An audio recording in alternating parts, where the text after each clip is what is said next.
જય શ્રી રામ. વાગડમાં દિવસો દિવસ વિધર્મીઓ દ્વારા હિન્દુઓ ઉપર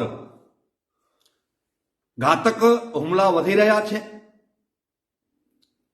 અને ખાસ કરીને શિકારપુર અને એના આજુબાજુમાં ગામડાઓમાં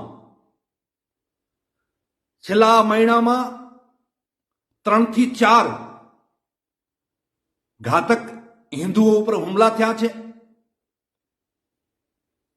આ શિકારપુરમાં 1.5 થી 2 વર્ષ પહેલા એક હિન્દુ નવજવાનની બર્બરતાપૂર્વક હત્યા કરી દેવામાં આવી.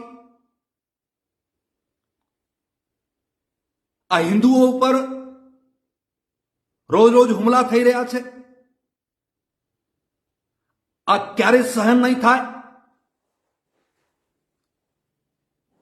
એટલે હું હિન્દુઓને અપીલ કરું છું કે આપણે એક ભવ્ય રેલીના રૂપમાં પ્રશાસનને આવેદનપત્ર આપીએ.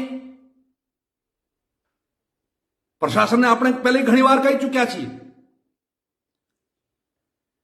કે આ વિધર્મીઓ ઉપર